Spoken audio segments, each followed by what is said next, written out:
아침부터 계속 나오셨는데 발언 기회를 잠깐 드리도록 하겠습니다. 발언 때로 나오시죠. 제가 짤막하게 묻겠습니다.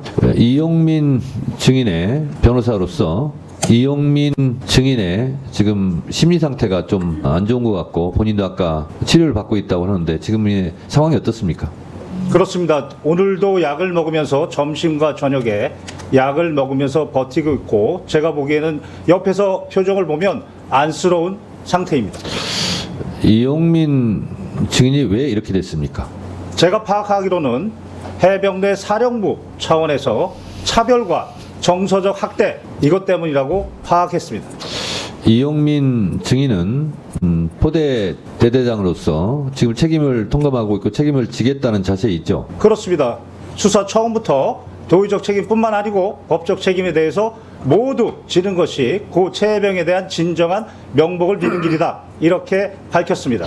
이용민 제 태도는 이러한데 그 윗 상관들의 태도는 어떻다고 생각하십니까? 특히 임성근 증인은 오늘 청문회에서도 허위 사실을 2번이나 이야기했습니다. 그 허위사실 2번 얘기한 것은 무엇입니까? 오전에 자신의 부하가 수중수색한 사실을 7월 19일 19시경에 인지했다라고 얘기했습니다. 그러나 그날 사고가 발생하고 7월 19일 10시 46분경에 사단의 참모장으로부터 이용민 중령한테 전화가 왔고 당시 이용민 중령은 벨트 아래 수중수색간에 실종이 돼서 사망했다라고 보고했습니다. 정상적인 군의 보고 체계라면 참모장은 바로 사단장에게 보고했을 것이고 또한 해병대 수사단에서 임성근 증인은 자신이 스스로 7월 22일 영결식 이후 수중수색 사실을 처음 알았다. 깜짝 놀랐다. 나는 수중수색 지시를 한 바 없다. 라고 말한 자신의 발언과도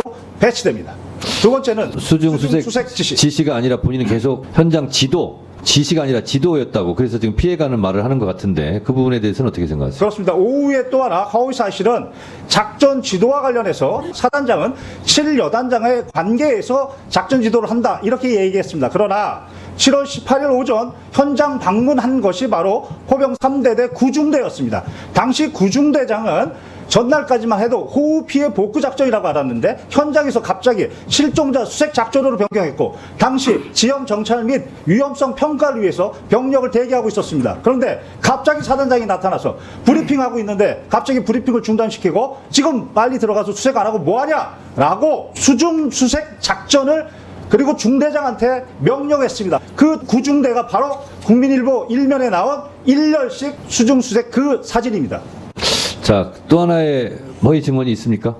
이종섭 증인이 국민들 앞에서 이첩 보류 지시가 적법하다라고 얘기했는데 명백하게 법리 오해 위법입니다. 당시 최해병의 변사체가 발견됐습니다. 그러면 변사자 처리 지침에 따라서 해병대 수사단은 독자적으로 조사할 권한이 있습니다. 사망 원인에 대해서 그 사망 원인이 불명이면 불명인 대로 사망 원인이 밝혀졌는데 범죄 원인과 관련이 없으면 그러면 그때 당시는 국방부 장관의 지휘 감독권이 있습니다. 그러나 사망 원인에 범죄 원인이 있으면 개정된 군사보험법 2조에 따라 이첩시켜야 됩니다. 국방부 장관은 이때는 지휘 감독권이 없습니다. 그게 개정된 군사보험법 2조의 취지입니다. 그리고 이것에 따라서 법원이 재판 관할권을 가지고 있는 군인 등의 범죄에 대한 수사 절차에 관한 규정 7조 1항에 따라 지체 없이 바로 이첩 시기를 지체 없이 경복청에 보내게 되어 있는 것입니다. 따라서 당시 박 대령은 개정된 군사보험법 2조와 그리고 대통령의 명령에 따라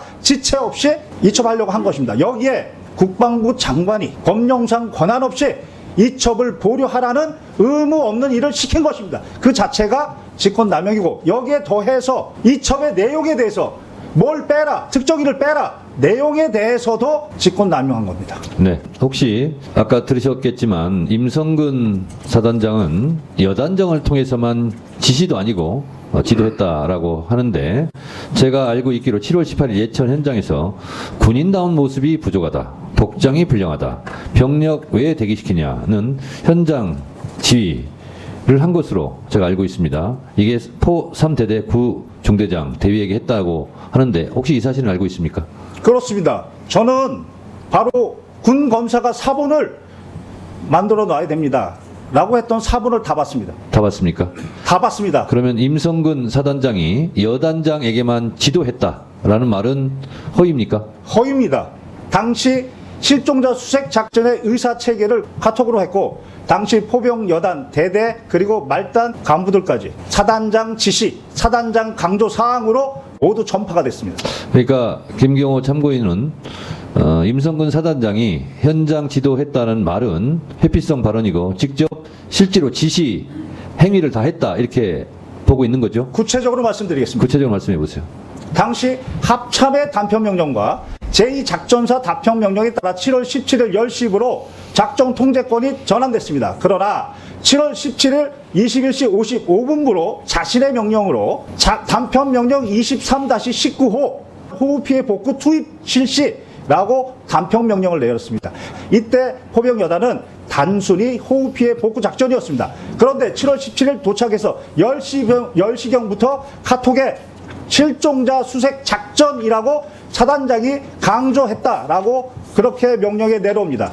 이때부터 실종자 수색 작전으로 변경했으면 그에 맞는 안전 도구를 갖춰야 되는데 그런 말은 없었습니다. 그리고 나서 아침에 7월 18일 날 포병 3대 구중대장 가서 안정성 평가 생략하고 신속 투입 작전을 명령했고 오후에는 실종자 수색 작전이 불가한 그런 상황 육군도 철수했는데 작전 지속 명령도 바로 임성근 증인이 내렸습니다. 그리고 더욱 중요한 것은 이 사건 바둑판식으로 무릎 아래까지 내려가서 정성껏 찔러보면서 탐색 임성근 증인이 강조했고 지시했고 그것이 카톡에 모두 나와 있습니다. 자, 이 작전 통제권은 육군 54단이 갖고 있었죠? 네, 그렇습니다. 네. 그래서 임성근 사단장은 자기에게 지휘권이 없었다 이렇게 주장을 하고 있는 것 같은데 그 부분에 대해서는 어떻게 생각하세요? 7일 여단장의 진술에 따르면 당시 54단장은 현장에 한 번도 오지도 않았고 화상회의로 한 번도 진행도 안 했으며 어떠한 지시도 하지 않았다. 반면 임성근 증인이 현장에 2번이나 왔고 화상회의도 했고 구체적으로 지시도 내렸다.